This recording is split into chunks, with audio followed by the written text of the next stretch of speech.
Hey there, friends. Mr. Carl here again. Listen, I know you guys have been super hard at work organizing all of your research, trying to get it into chapters that your partners can do or that you can do, and really thinking hard about how those chapters should go.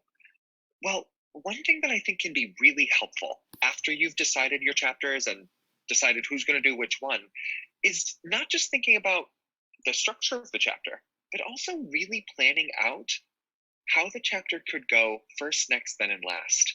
And actually, this is something that we can do even before we start writing as like a launching pad for our thoughts, right? So today, what I want to teach you is that all of the stuff that you guys learned for understanding and organizing your table of contents, you can actually apply all of those things to chapters too.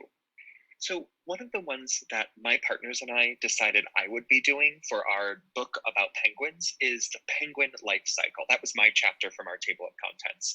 And I thought and thought about all of the things that I could say about penguin life cycles, right? So I got, penguin life cycles have baby chicks in them, they've got embryos, they've got fledglings, they've got an eggs, they've got that time that they molt all their feathers. There's some special stuff I learned about 1 month old chicks. And then at the end of the day, they're all mature penguins.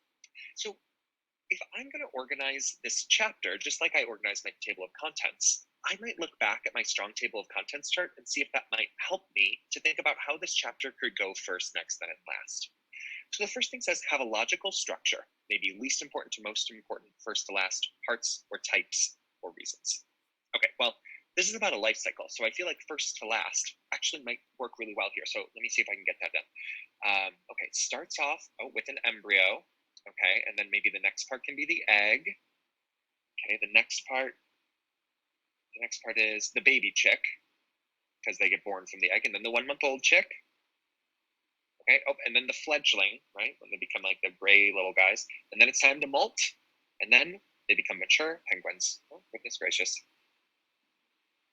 Alrighty.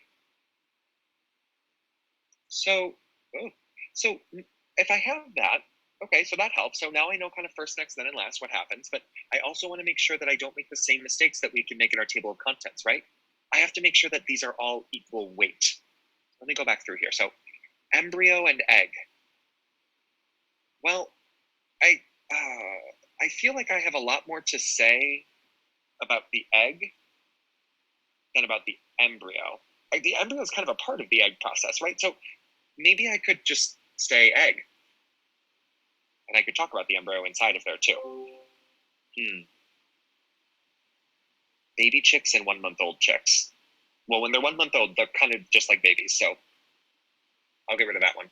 Maybe we can just have baby chicks next. Okay, and then fledglings and molting time and mature penguins.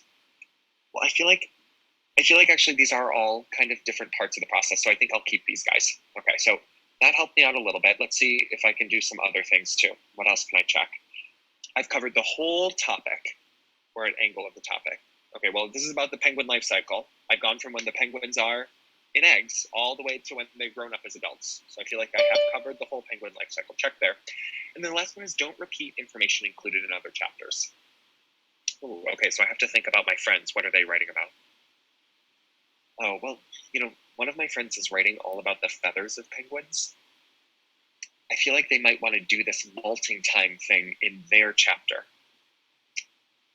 Okay, I'm going to have to talk to them. I think I'm going to delete this one for now, and then maybe in their chapter they'll talk about it.